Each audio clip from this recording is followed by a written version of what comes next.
Hi everyone, my name is Kevin and welcome to Exploration Theme Parks. And in today's video, I'm going to talk about the newest addition to Six Flags Magic Mountain, Wonder Woman Flight of Courage. So let's get to it.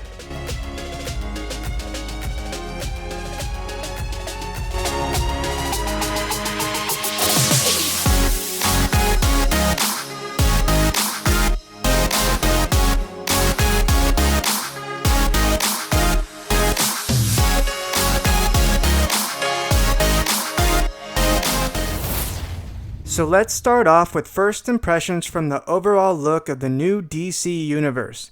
I really do like the new DC Universe sign. It has a more modern look, yet still displays those DC IPs. The new area looks fresh with new concrete, but has very little shade. However, the coaster is great to look at. The old Wonder Woman flat ride is now Teen Titans Turbo Spin and went through a refurbishment with fresh new paint.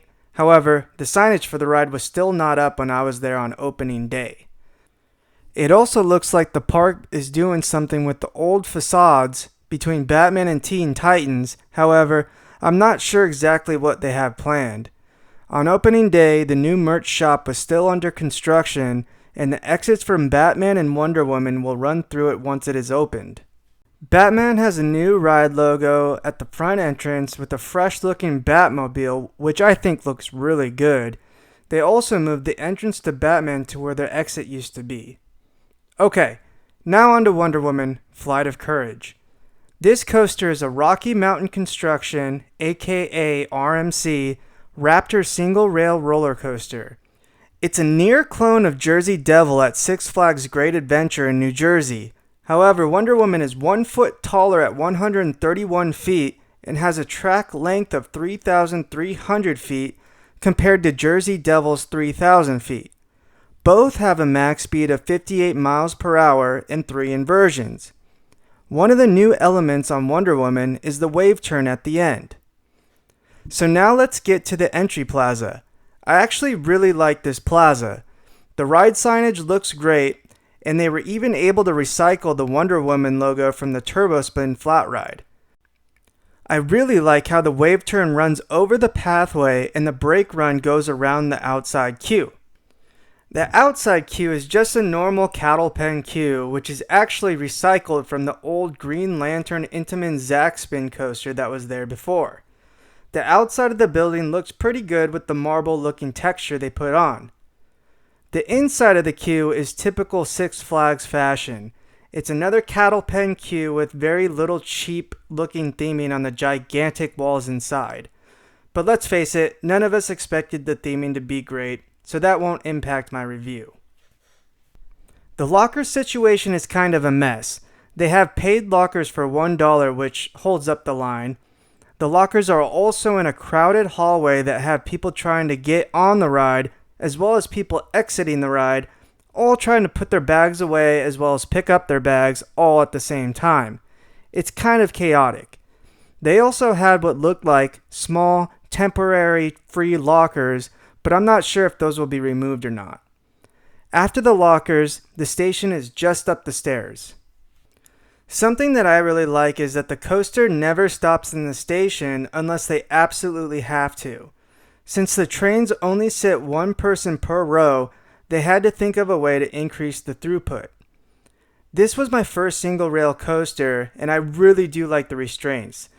They do have over-the-shoulder vests with the bar to hold your legs in place, but the vests have so much freedom of motion that they didn't bother me at all. So the coaster comes out of the station and takes a quick right. Once it catches the lift hill chain, it goes pretty quick up the hill, and before you know it, you're going down.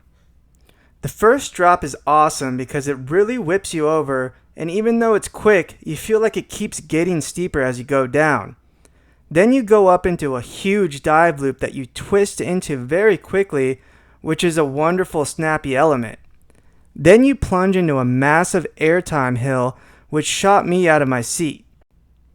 Next you go full speed into a huge 0G stall, super high up in the air, hanging out of your seat, and it seems like it's forever, which is epic. Then you go up into the incredible snappy turnaround up on the crow's nest, which really leaves you questioning where you are. Then you get more airtime as you drop back down into the 0G roll and up into the mid-course brake run, which I didn't even really notice a slowdown. And I have heard that Jersey Devil's mid-course brake run is pretty bad. Out of the mid-course brake run, you get more airtime as you drop down into a very quick turnaround element.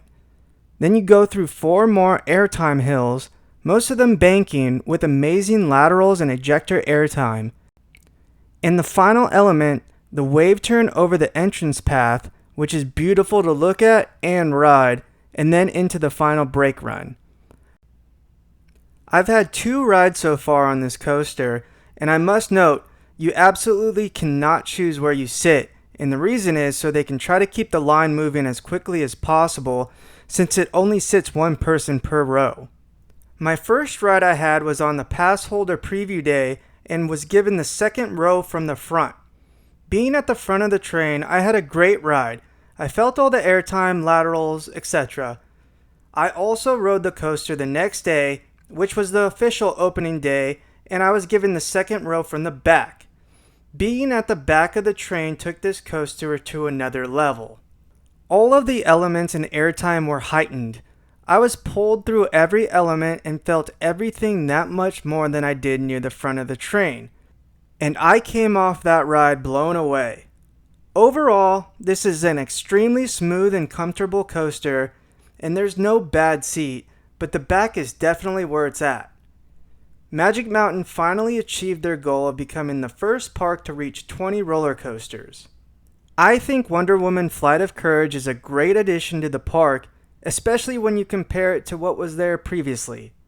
I think anyone can enjoy this coaster since it is so smooth and comfortable. It's just an all-out fun experience with lots of laughs. So that's going to conclude my review of Wonder Woman Flight of Courage. I highly recommend you come check it out. Please hit that like button and subscribe to the channel for upcoming videos. Follow Exploration Theme Parks on Instagram, Facebook, TikTok, and Twitter. And remember, never stop exploring theme parks.